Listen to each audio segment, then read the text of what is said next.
Welcome to the Determined Truth Podcast. Want the truth? You can't handle the truth. Where we aim to explore questions of truth, the scriptures, and what it means for the church today. Here are your hosts, Rob Dalrymple and Vinnie Angelo. Hey everyone, welcome in. We're continuing in the 7 messages in Revelation 2 and 3. We're taking a pass through and just looking at different things. So last time we hit up the first 3 messages in chapter 2. Now we're going to finish out chapter 2, starting with Thyatira. So go ahead and read this. I'll read chapter 2, verses 19 through 24.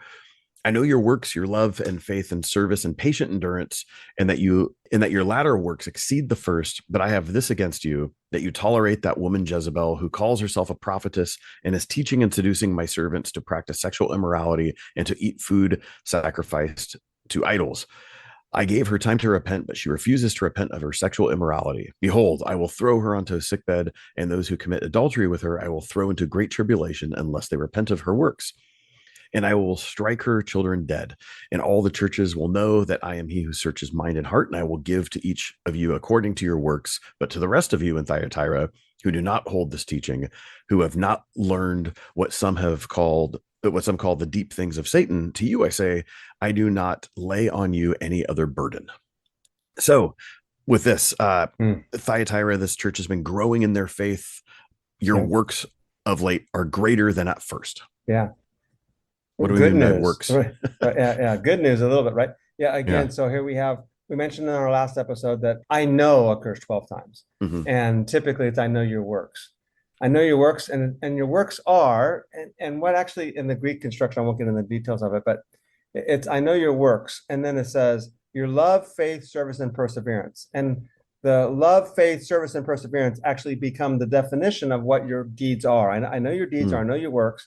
And here's what they are. They're love, faith, service, and perseverance. Now remember, of course, fourfold often represents completion or totality with regard to creation. But notice again, of course, your love is at the beginning. And that's what we found in the church in Ephesus, right? That you left your first love. And so this church is, they're growing in their love. But, and actually the word but is a very strong but too. But I have this against you. So unfortunately, this is going to have a strong condemnation. Mm-hmm. So it also says, what I have against you is that you're tolerating the woman Jezebel, who is calling herself a prophetess and is teaching and leading astray my servants, so that they commit immorality and eat food sacrificed to idols. So we discussed Jezebel a little bit a few episodes ago, right? Yes, we did. Yeah, and so let's not go and rehash all of that, but I think there's a few things that are important to add, and that is this. First off, as we discussed, her name Jezebel is probably not her actual name, but she's being associated with the pagan queen of Israel, who led the people astray. And she led the people of the northern tribes of Israel astray into the worship of paganisms. We don't know what her real name actually was, but nonetheless, she's leading the people of Thyatira to following after the patron gods of the Roman world, similar to what was occurring in Pergamum that we discussed in our last episode. So David De Silva, whom we hope to have on in a few weeks, says that Jezebel probably welcomed the Nicolaitans prophets and even supported them. And so, or Nicolaitans prophets, and supported them. So the message, of course, is simply that your activities are unacceptable. And by engaging in them, the followers of this prophetess are ultimately colluding with the devil. And notice in verse 24, it says, the deep things of Satan. And so her activities represent the deep things of Satan. So this is not acceptable, and she's leading God's people astray. So the false prophetess Jezebel then is depicted not only as leading the people into eating food sacrificed to idols, but also into sexual immorality. And it seems that this is probably better understood as actual sexual immorality. We discussed in our last episode that sexual immorality could be idolatry, or it could be actual sexual immorality. And the relationship with Numbers 25, and it seemed to be sexual immorality then, suggests that it is here also. Another thing that's actually interesting is that the word translated misleads or leads astray or something of that nature. Let's see. The New American Standard says, verse 20 of chapter 2, she leads astray, or she leads my bondservants astray. The ESV says she's seducing. That's interesting there. The Net Bible says she deceives, which that's so does the CSB. Okay, very good. The NIV says misleads. The New Living Translation says leads, a form of to lead, ultimately, a form of the word lead. And the New King James says she teaches and seduces. So another word of and again, seduce is deception and with sexual connotations, right? Which fits the context, but nonetheless, it a little bit distorts the fact that this word's going to appear later on in the book, and that's kind of what I'm looking at. So the NRS, New Revised Standard Version, also says beguiling. So I guess we have to get a thesaurus out for that word there. But here's the thing that says, one of the things that I'm going to argue throughout our study is that John intentionally uses words a certain number of times, as we've already discussed, but he also will often use them only in certain places. And then he connects these words. So we discussed this a couple weeks ago with the sword, that the word for a sword, there's actually two Greek words and that they're regularly used interchangeably. But then we know, and John even uses them interchangeably in chapter 6, but then we notice that every time he uses Machaira, it's always the sword of the Roman Empire and the sword of execution. But when he uses Rhomphaia, he always uses, that's the sword that comes out of Jesus's mouth. So John's very intentional with this. But one of the things he also does, though, is he'll use words like in this passage and in this passage in order to connect those two passages. In other words, a word might occur only in these two places. And like, oh, that's interesting. And John, he does this so often, it's obvious he's doing it intentionally, where he wants us to read this passage in light of that passage. And then you can read the passage and go, oh, yes, see, there's other connections that tell us that these texts go together also. What's interesting is that this word misleads, how it's used in the book of Revelation. It's used 8 times, so we wouldn't see any symbolic significance to the number 8 here in any particular sense at all. But one time, obviously, in reference to Jezebel, she misleads or she deceives or she seduces. The other 7 times, twice for the deceiving actions of the false prophet in Revelation 13 and Revelation 19, the false prophet deceives. Once for the harlot of Babylon, she deceives. And 3 times for Satan. In fact, let's go to chapter 12, verse 9, and look at maybe the preeminent example of this. It says, the great dragon, Revelation 12, verse 9. The great dragon was thrown down, the serpent of old, who's called the devil and Satan, who deceives the whole world. And that's that word, mislead or deceives or seduces, depending on your translation. So it's Satan is the deceiver. And then and I'll just note that now, as someone who's reading the ESV, I'm not going to make that connection in the translation because I'm seeing the deceiver of the whole world in chapter 12, whereas in chapter 2, it's going to be that word seduce. Right, exactly. And the New American Standard says leads astray, and yet it says deceives in Revelation 12. And so it refers to the activity of Satan and his minions, the harlot of Babylon and the false prophet. And yet it's used of this woman Jezebel, and she teaches and leads my bondservants astray. And so it's interesting, as we go back to chapter 2 now, where he says, I say to you, the rest in Thyatira, this is verse 24. I say to you, the rest in Thyatira, who don't hold this teaching and who have not known the deep things of Satan, as they call them, which is probably not something that they would call them, right?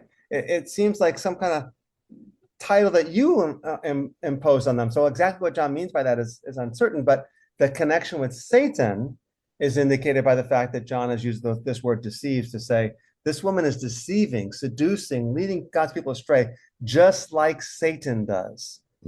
Like, oh, this is not, well, okay, maybe. No, this is like, guys, this is what Satan's doing. So I think that's really, really prominent there. In verse 20, 22, we're just in 20. My translation says, behold, I will throw her onto a sick bed. Other translations say a bed of sickness. So I'm assuming it means the same thing. What does that mean?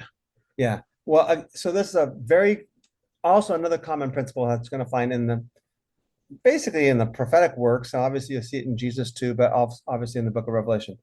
And it's basically called the principle of a lex talionis or lex talionis, an eye for an eye and a tooth for a tooth. The punishment fits the crime. We're going to see this later on in the book of Revelation, where God's people are going to be trampled, Revelation 11, and then the nations are trampled. God's trampling on the nations because you trampled on God's people. An explicit example is in chapter 16, where the 7 bowls of God's wrath, whatever you might call that, are poured out. And it says after the 3rd bowl is poured out, an angel says, you are just in these judgments because, and again, this is where translations are important, because they have poured out the blood of your saints and prophets.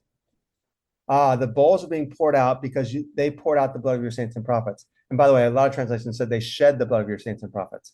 Mhm. And if they translate it as shed, then they're missing the connection between the pouring out of the bowls and the pouring out of God's wrath. So the idea then is, well, she's leaving God's people to commit adultery. So here's what's going to happen, and that is, I'm going to throw her upon a bed, and a bed of sickness, and she's going to suffer the consequences of her actions based on the principle of lex talionis. So very common theme in the scriptures. It continues on and it says, I will strike her children dead in verse 23. So what do we mean by, is this like a generational thing that's going to happen? Like her offspring, little kids? Like, what does this mean? Yeah. And children, very commonly in the scriptures, there's all kinds of examples of this, refers to her followers. Okay. John, in fact, in First John even says, little children or dear children, right? He uses this, it's a term of endearment. So her children are her followers. You see this in Isaiah chapter 8, 1 Corinthians 4, Galatians, 1 Timothy, 2 Timothy, Titus, Philemon, 1 Peter, where the word children is being used to refer to those who follow her. So it is not, because by the way, if it were her actual children or young kids, then we got a big problem on our hands, because this verse is really, it's obviously quite problematic. But no, it's her followers. Okay. Yeah. So John is also addressing other people within the Thyatiran assembly, the church community. And he says, but I say to you, the rest who are in Thyatira. So there's a warning against some of the church, but not all of the church. Right. Those who hold to this, do not hold to this teaching, who have not known the deep things of Satan, as they call them. I place no other burden on you. Right. Exactly. Yeah. And in fact, it's actually really, really clear. Let me see here what verse we're in, verse 24. So it's not an emphatic transition in the Greek text, but the transition is clear. But to you, but I say to you, the rest, the hoi lopoi, the remaining ones who have not known this teaching, I place no other burden on you. I know this is a clear distinction between the fact that not all in the Thyatiran congregation are following the teachings of this woman Jezebel. Which, by the way, just think about this. If we stop for a second, what kind of conflict do you have in this congregation then? And you got a congregation that's clearly divided. Some following this prophetess and some not following this prophetess. John comes in and says, okay, you guys are in the right, they're in the wrong. We know how conflict works in churches, unfortunately, all too well. Yeah. And think about the complexity of this situation. I think that's something to maybe process a little bit. Also in 24, he talks about, those who have not learned what some call the deep things of Satan. What does that mean? Yeah. We don't know. I kind of alluded to that a few minutes ago. We really don't know. I think the ultimate answer is that Jezebel is probably claiming some kind of divine inspiration, and that's why she's called a prophetess. And John's answer is, well, that's not from God, it's from Satan. And again, the connection with deception or leading astray makes that connection there. But what's intriguing is they call them the deep things of Satan. That's what's hard to figure out. Like, why would anyone call themselves, other than a satanic congregation, when she's trying to be a prophetess in the community of God's people? Why would she refer to it that way? So I think there's maybe a measure of like sarcasm there. Sarcasm, yeah. Yeah. Hey everyone, we want to thank you for joining us on today's podcast. And we want to remind you that everything we provide at Determined Truth is free of charge. And this even includes all of the teaching that Rob does on a weekly basis to pastors in India and around the world. We don't have any supporters that get special behind the scenes access. But we can only do this with the generous support that comes from those of you who can afford to give. So if you would prayerfully consider supporting us with anything from $5 a month or more, we will continue to work hard to challenge the church to be the church. To give, go to determinedtruth.com and click on the Give tab, or follow the link in the show notes. Okay. We move into chapter 3. So which John originally did not write. That was easy. Yeah, right. John did not originally write in chapters, so we just move along to the next message. But you could find it in chapter 3, verse 1. So this is the church in Sardis. And so this is one just like Laodicea, where it contains only words of censure and warning, right? Now, there's nothing good except there are a few people. I think in verse 4 it says, you have a few people in Sardis who have not defiled their garments, and they'll walk with me in white, for they are worthy. So not everybody in the congregation, but at the same time is problematic. But at the same time, there are no words of affirmation in terms of, hey, but you guys are doing these good things. It's just, well, you haven't sold your garments. It didn't say what positive things that you are doing. So yeah. Yeah.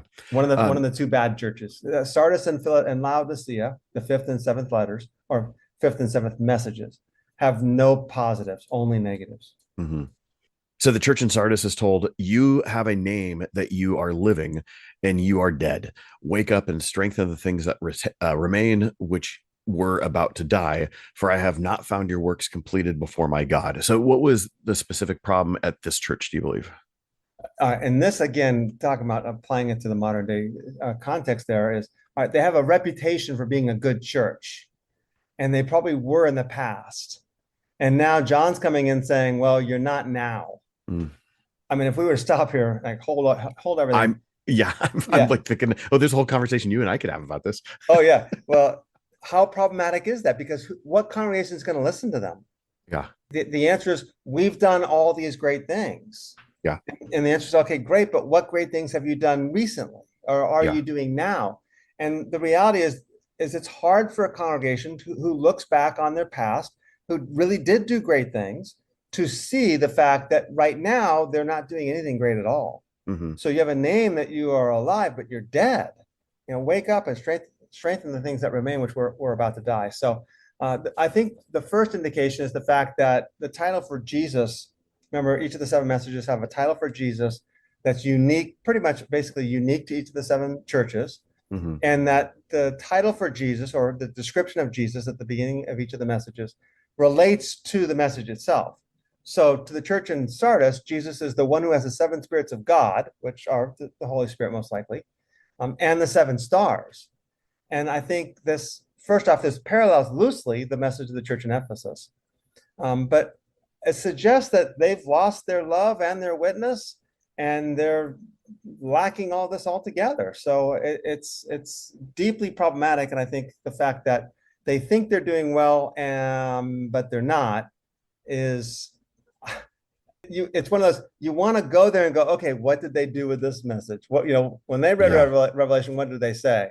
And I have a feeling that they were probably not very happy with John. And most of the people probably were like, yeah, no, we don't agree with him. Look at all these great things that we've done. It's like, yeah, that's not the point. Well, and I'm just thinking on this point, this isn't just a church issue. Any organization or anything that has had success at some point, I think it's so easy to rest on the glory days, because you oftentimes don't know when you're out of the glory days, right?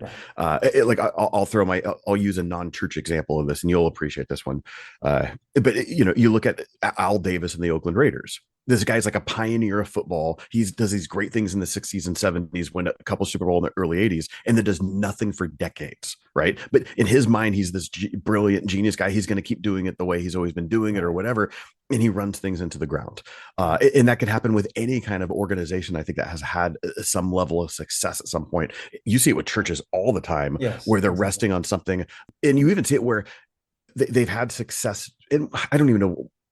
Is there a better word than using the word success when it comes to church? Because how do you measure success? Yeah. Right? So hopefully everyone understands. Listeners understand what we're trying to say. Yeah, because how do you communicate that from a quantifiable standpoint? But oftentimes what happened, those church, I've seen this with churches where they've had this great success, like I said, please, I feel weird using the word success, but it's been good. It's been tove, to use our friend Scott McKnight's language. And then they make a shift to going another direction, and they still think they're doing something good. And it's like, you guys are not producing fruit, but you're still able to eat from the storehouse of fruit that you're living off of. And that could last a while, but man, it's something that we need to be aware of. Yeah, I mean, one of the things that churches today need to realize is the fact that we have had a massive cultural revolution taking place, like history book writing revolution take place. We talk about the Reformation and the Enlightenment and all that, Renaissance and all those. We're living in that moment. Yeah, we are living in a historical moment that we don't even know what to call. We call it like postmodernism, which doesn't mean anything. It's like after modernism. Well, what's after modernism? Well, we don't know. We're just going to call it after postmodernism right now. This revolution is being sped up, intensified with a technological revolution as well. Yes. And so the reality is that what worked 20 years ago is not going to work now. Yeah, what worked 10 years ago, 50 years ago is just like it's done. Archaic. It just simply doesn't attract attention. And again, I think we have to have a lot of problems with the issues of like contemporary worship and contemporary services. I think those are misnomers. I think they're misled. I think there are problems with it. But the reality is, I had a congregant one time, and we had made some changes to the bulletin. Now, mind you, most young people aren't even going to look at the bulletin. It's paper. They don't. I mean, they want to see it on their phone, right? They don't look at paper. But what we did is we put on one side kind of the script, what you're used to seeing. So and so has this prayer request. So and so has that prayer request. This meeting is on Tuesday night. This meeting is on Wednesday night. This happened here. This happened there. We had a script. On the other side, we had images, kind of like almost like if you're scrolling through an Instagram page, you see three images. And the first image would have an image with youth because there's a youth event on Wednesday night. The second image would have women because there's a women's event, things like that. And I walked by this congregant before the service was going, and I said, "Oh, interesting." I said, "You're reading this side of the page." I said, "That's the side of the page I read. And it's the side of the page with the script." I said, "Do you know what side of the page the young people look at?" She goes, "What?" I said, "This side, because it reminds them of Instagram." Interesting. And it was one of those light bulb moments because they were all ticked off that I did that. I mean, we changed their bulletin on them, right? And we went to color. It's like, yeah, we bought a color copier, and we're making this expense of color, because if we don't, we can't even think about communicating that there's a youth event on Wednesday night, because it simply will not be able to be communicated. Yeah. So even the way we communicate has this cultural revolution. So the reality, of course, is, yeah, it worked back then, and I understand that, but it doesn't work these days because we're in a radically different cultural moment, historical moment, and I don't know what the full answer to that is. I think to some extent the church should be exempt from some of that and be beyond some of that. The reality is most of our modern churches, the churches you and I attend or have lead and things of that nature, are caught up in this culture of how do we appeal to people. And I think we need to get beyond that, but that's part of the issue there. So yeah. Yeah, I agree. And that's a whole series of podcasts in itself, but we'll just leave it there. Yeah. All right. So note that the church here in Sardis is told that the one who has the seven spirits of God sees that you have received and heard the word. So good job. You've received and heard the word. And now they're told, keep it and repent. And of course, that reminds us of chapter 1, verse 3, the very opening I was just of the book thinking of about Revelation. that. Yeah. The very opening of the book of Revelation. The one who reads these words, or blessed are the one who reads these words, those who, and that's singular, those who hear and those who keep the things that are written in it. So you've heard it, and now you need to keep it. And so the implication, unfortunately, is that in Sardis, aside from a few, they have not been doing it. They've heard the word, all's good, but they're not obeying it. And as a result of that, there are no words of commendation, only words of warning and censure. Yeah. So after that warning, you have an actual like curse, if you want to use like blessing and curse type imagery. So it says, if you don't wake up, I will come like a thief, and you will certainly not know at what hour I will come against you. This is interesting because it sounds like what we would call the Olivet Discourse. You find it in Matthew 24 and 25. It's this oftentimes understood as an end times or sermon. We would say definitely an eschatological sermon. What's it referring to? That's a whole other topic. But it says in Matthew 24 verses 42 and 44 through 44, it says, "Be on alert, for you do not know which day your Lord is coming. But be sure of this, that if the head of the house had known at what time of the night the thief was coming, he would have been on the alert and would not have allowed his house to be broken into. For this reason, you also must be ready, for the Son of Man is coming at an hour when you do not think he will." Yeah. So the threat to the church in Sardis is very similar to the threat in the church in Ephesus, and that is, because of your lack of love and maybe your lack of effective witness, you're not keeping these things, and keeping them means acting upon them. Judgment is coming your way. And there are 5 commands. And what's interesting is this is one of the shorter letters, but this might take us the longest time to discuss ultimately. The first one is wake up, which is very similar to what you just read in Matthew 24. Be on the alert. It's the same word that's used in Revelation chapter 3 now. Wake up, be on the alert, be ready, be prepared. And he says, if not, I will come. In chapter 3, verse 3, which is the exact same phrase used in Matthew 24, verse 42. Your Lord is coming. Both passages, both Revelation 3 and Matthew 24, also refer to the fact that his coming will be like a thief. And they both refer to the fact that his coming will be at an hour when they do not know when he will. So in Matthew 24 and 25, Jesus is giving his disciples instructions, saying, look, you don't know when I'm coming back. And because you don't know when I'm coming back, you must stay awake and be prepared. And then he says, and here's what staying awake and being prepared looks like. It means taking care of the household. Matthew 24 says, giving food to the members of the household at its proper time, which you and I know that there's the Jehovah's Witnesses use that in a certain way also, by the way, right? But it's caring for God's people, doing the works of justice and care and compassion for the sake of God's people, so that God's people might be effective witnesses to the nations ultimately. Now, as a result of the fact that they're not doing this, they're warned. Remember what you've received and what you've heard, and keep it and repent, because if you don't, or if you don't wake up, obviously meaning acting upon it, then I'm going to come upon you like a thief, and you probably do not know at what hour I'm going to come upon you. So the first problem that the church is having is obviously complacency, and complacency probably in their laurels of what they've done in the past. 3:3, the same passages, it does talk about coming like a thief. Is there something with the history of Sardis where like Sardis itself had been captured, and is there a connection there? What's going on there? So this has been very prevalent in the history of the last 50 years or so, with a couple major works that came out on the seven churches. Problem with the history saying, okay, there's a historical context where Sardis was asleep and they got conquered, is that the major story happened about 600 years ago. So is what happened 600 years ago prior to the writing of the book of Revelation, in other words. So in the 560 BC era, the city of Sardis was captured. Now, the city of Sardis, the Acropolis, right, the main place where the palace would be and the temples would be and whatever, is 1,500 feet above the city down below. So 1,500 feet that's massive. I mean, I remember, especially in the ancient world. It's massive. There's no ski lifting gondolas. Yeah. All right. So the tradition was, I was going to say, I remember walking up Masada, the Judean wilderness by the Dead Sea, where the Romans captured it in 73 and all that great story. And it's 900 feet above sea level, above the floor below it, right? 900, and that's a good climb. 1,500 feet is crazy high. All right. Well, at the time, the king of Lydia at this time was a man named Croesus. He considered that basically he had this impenetrable capital city. He didn't have anything to worry about. Now, Croesus was famous for two reasons that seem to be relevant here. First off, he was extremely wealthy. He had mined a river called the Pactolus River, and that river was full of gold.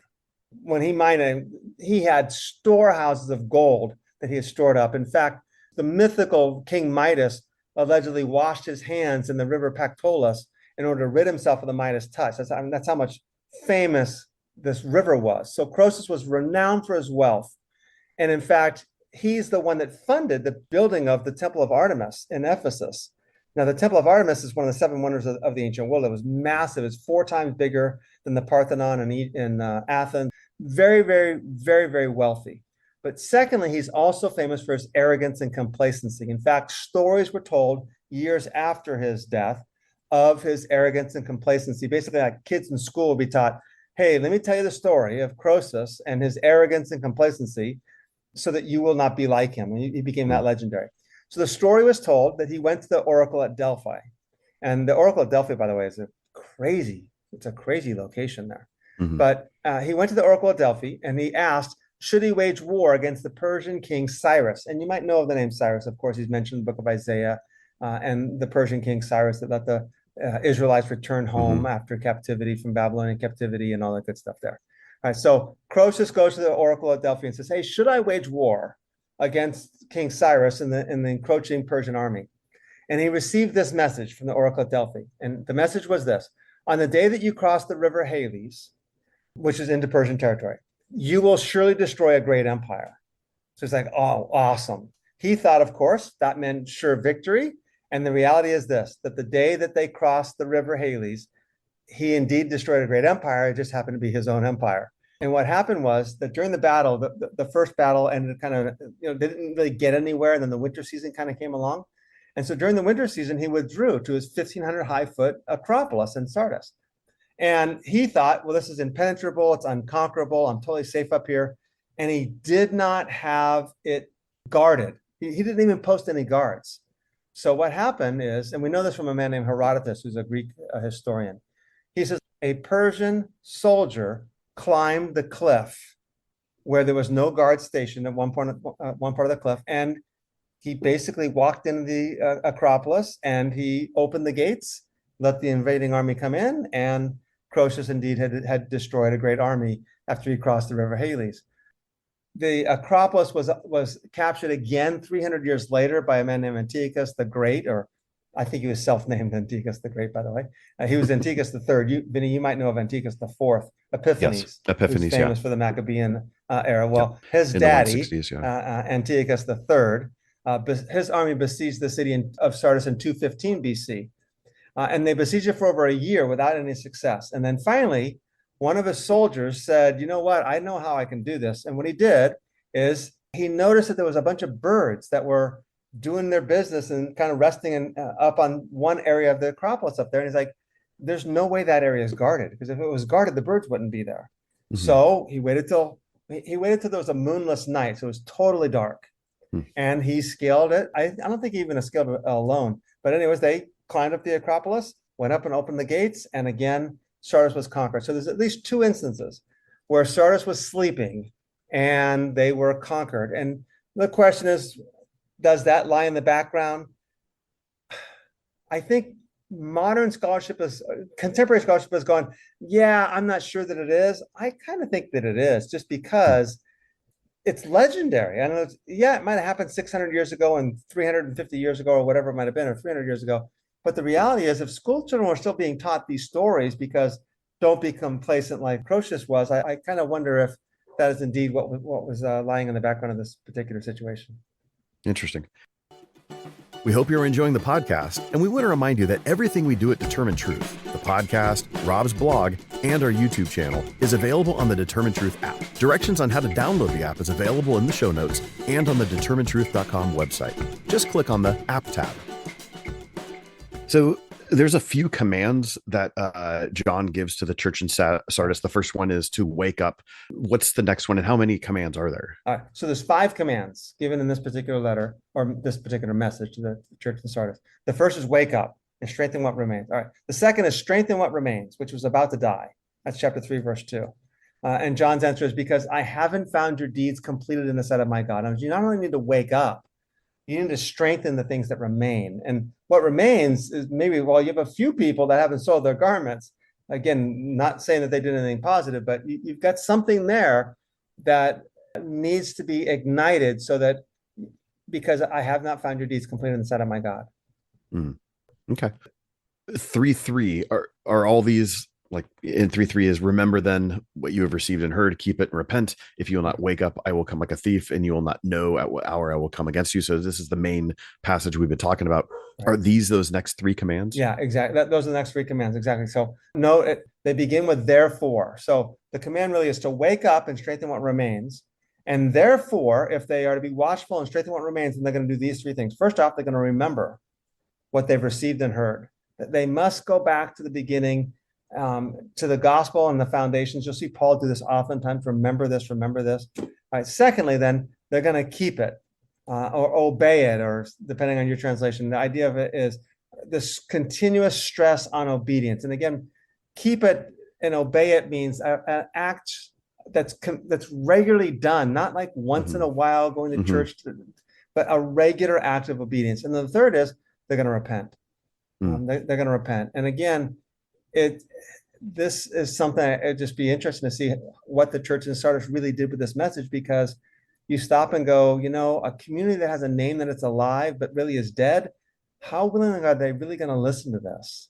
And how well is this going to be received? And we say that not just because of the historical context of the message of the church in Sardis, but for some of you listening today, you might be in such churches and go, all right, what do we do? And how do we deal with this? And I think the answer is, well, we have to first be the ones to make sure that we have woken up, and that we are repentant, and that we are keeping watch and doing it and being obedient. And then hopefully that message, when spoken with love, begins to be heard by the rest of the people in charge. It's interesting that you said when you receive and hear it, it's not just hearing it once. Right. But anytime I hear this, especially in Revelation, there's obviously what you had mentioned earlier in verse 3, blessed are those who hear and keep the word. It always reminds me of two other things, which are just very active imperatives that the people of God are called to throughout scripture. They're both in the Old Testament, the Shema, hear, O Israel, Right. which is like, it's not just like hearing, but it's like listening and being attentive to it. Hear, O Israel, the Lord our God, the Lord is one. But then also this is Genesis language, which Adam, he's put in the garden to serve and keep. Mm-hmm. And it's like, it's always these active things that the people of God are called to do. It's not merely to say a prayer and then wait. Yeah. Right. Which is in evangelical American culture. That's what we do. Say the prayer and then wait. Yeah. So in verse 3, if they don't do this thing, he's coming like a thief, and you better watch out. Yeah. What's interesting about that is that we have these notions of Christ coming. We don't know when he's going to come is the common lingo, right? We're going to totally be surprised and everything else. It's like, that's not actually what the message is. The message is those who are sleeping are going to be surprised, but those who are awake are not going to be surprised. Now, the difference is, and I think I wrote about this in my book, Understanding the New Testament in the End Times. The difference is that we may not know when he's coming, but I'm ready. Right. And the illustration I like to give is the fact that, if parents are going away, going out on a date night, for example, let's say their kids are like 9 and 12 or 13, and we're going to leave you guys at home. Here's what we want you to do, have your dinner, make sure you eat, make sure you clean up after yourselves, and get your homework done. And then you can maybe watch TV for a little bit and be in bed by 10. All right. Well, we all know, at least in my home and my brothers and I, that would never have happened. I thought you were talking about your boys. No. And my boys probably would. My boys, probably true for them. Those are some sneaky little dudes. So they're big dudes now. They are very much so, and they were really good at it. By the way, I'm not sure where they got that skill from. I probably must have been their mom. But sins of the father. What happens now when Tony and I used to go out like that, and we'd come home, what we would do is we'd pull all the way into the driveway and get as close to the garage door as we can before we hit the garage door opener. Because as soon as you hit the garage door opener, then they are scurrying like cockroaches with the light turned on, right? And so we can, in one of the homes we lived in, we pull in the driveway, we can look through the sliding glass door and we can see everything. And like, oh, they didn't do it, right? But the reality is, if the kids are actually doing what they were supposed to be doing, even if they don't know what time the parents are coming home, they're not surprised. Oh, hi, Mom. Hi, Dad. Have a good night. How was dinner, right? When the kids are not doing what they're supposed to be doing, they're like, oh, and they're hurried and they're frazzled and they don't know what's going on. That's the metaphor that the biblical text is using, whether it's 1 Thessalonians, whether it's Jesus, or whether it's John here. And that is the ones who are surprised are going to be the unbelievers, or the believers that are acting like unbelievers. The believers are supposed to be the ones who are awake and not surprised. So the idea then is this has nothing to do with when Jesus is going to come back. It has everything to do with, are we going to be ready? So a great passage for this is 1 Thessalonians chapter 5. And there's a lot in this context that we won't get into tonight or today or in this podcast, whenever you might be listening to it. But 1 Thessalonians chapter 5. You want to read? Do you have it, or want me to do it? I can, but okay. If you have it. I have. Okay. Right. So 1 Thessalonians chapter 5, I'm going to read verses 1 and 2. It says, now, as for the times and epochs, brothers and sisters, you have no need of anything to be written to you, for you yourselves know full well that the day of the Lord will come just like a thief in the night. But look what verse 3 says. But while they are saying peace and safety, destruction will come upon them suddenly like labor pains upon a woman with child, and they will not escape. But you, brothers and sisters, are not in the darkness, that the day would overtake you like a thief. For you are sons of the light and sons of day. We are not of the night or of the darkness. So let us not sleep as others do. Let us be alert and sober. And so this clear metaphor of Paul is that they will be surprised, but you won't. And I think that's the implication here. Hey, guys, guess what? I'm going to come in an hour where you don't expect me unless you wake up. That's good. It then says, yet you still have a few names in Sardis, people who have not soiled their garments, and they will walk with me in white, for they are worthy. And right there, they will walk with me in white makes me think of chapter 7, where you have these people clothed in white. So that would be one of my questions, knowing the text saying, oh, is that referring to the same people? But I don't know if you want to address that now, or that's a chapter 7 so thing. Here's something that's interesting. I have spent a fair amount of time on clothing. There's actually 3 or 4 different words used for clothing in the book of Revelation. And my thesis has been that John uses words with a different intent. Some words are interchangeable, but some words are not. And I have not figured out how he uses the different words for clothing. I can't figure it out.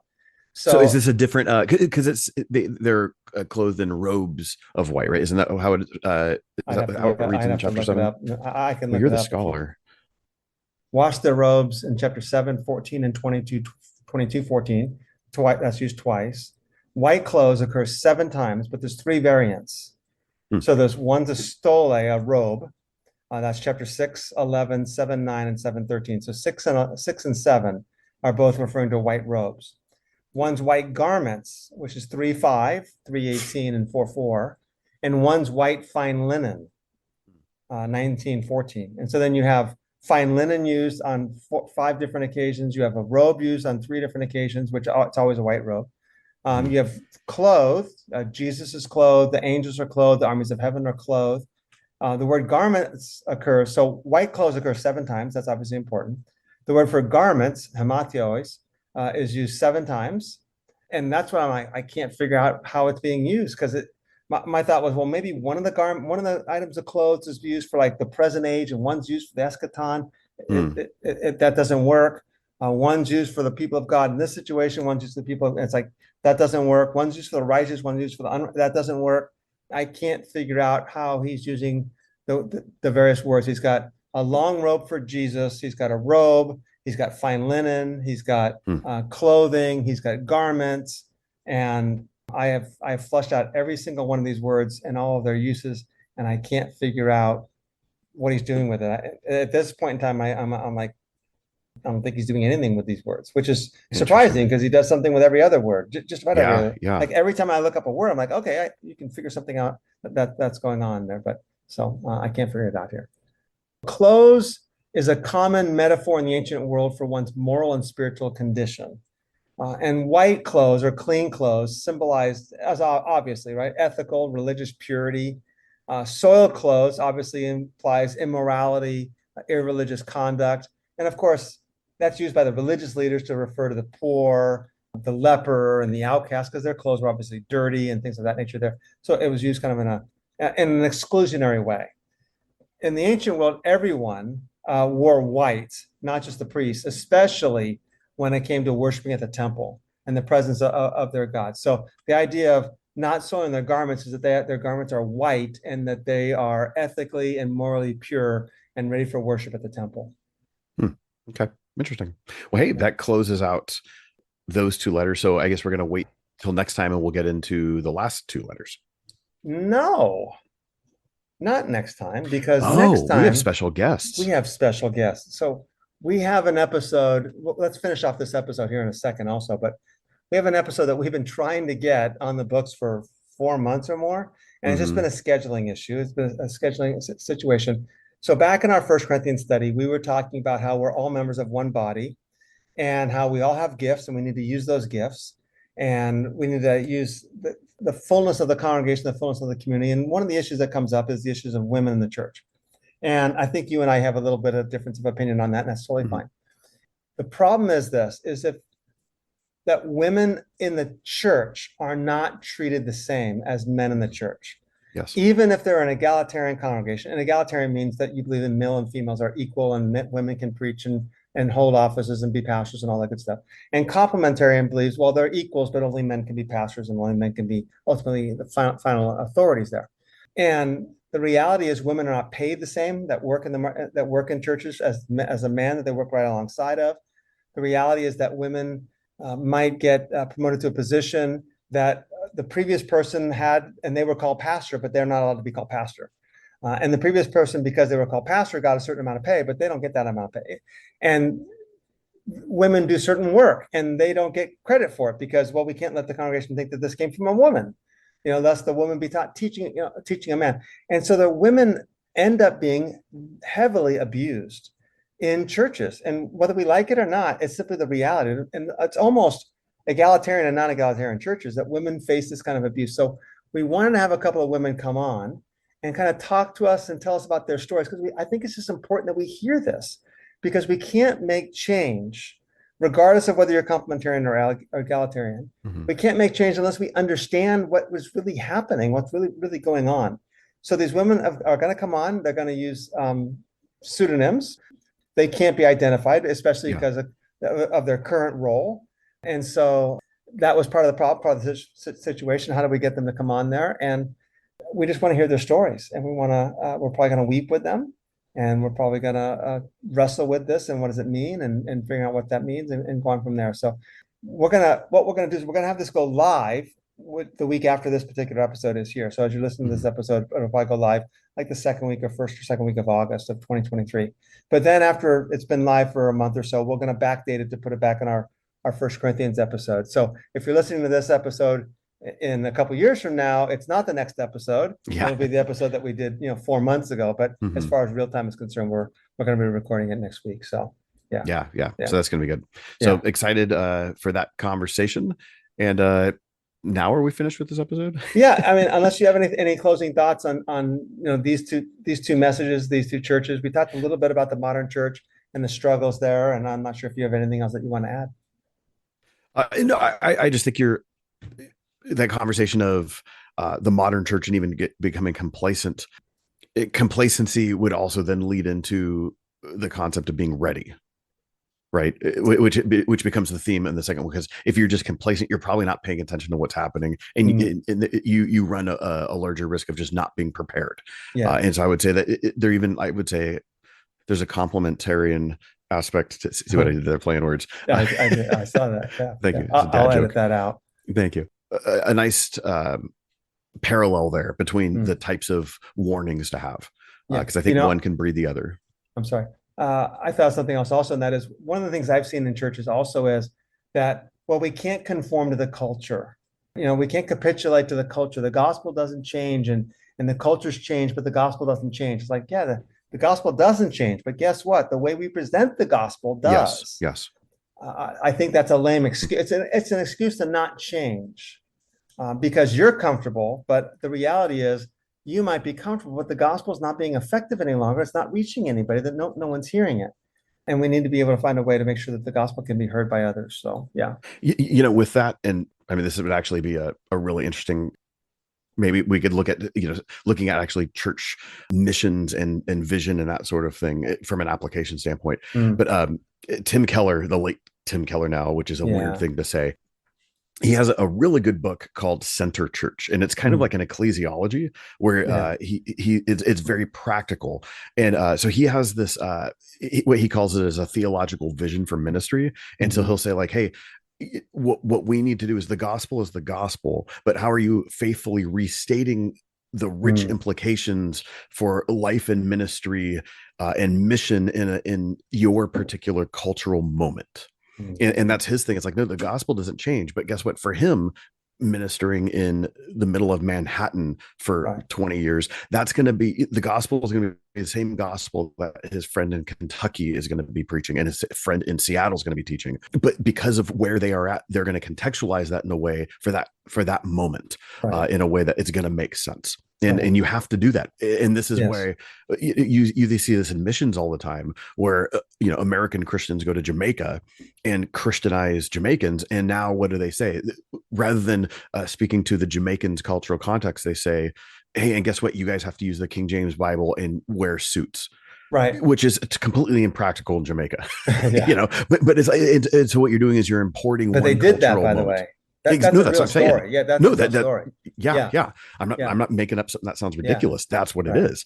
And instead you usually do, because you made up like an Al Davis story earlier. That was totally ridiculous. That he was brilliant and then he made stupid decisions. Yeah, exactly. It's like, really, seriously? The brilliant you can't argue part. with the brilliant. Anyway, but that's ignoring the cultural moment of either context of your own, the senders and the receiving. Yeah. And so you have to do that. But the gospel stays the same, but how you communicate that has to change. It does. Yeah. And there's wonderful stories of missionaries and how they do things and things like that. And that's one of the big problems that I'm concerned about when I'm teaching in pastors in India. And that is, I'm teaching from my context. I don't even know your context. So I'm not even sure how you're hearing me, and let alone how you're taking what I say and applying it to your context. And then they'll ask me questions a lot of times.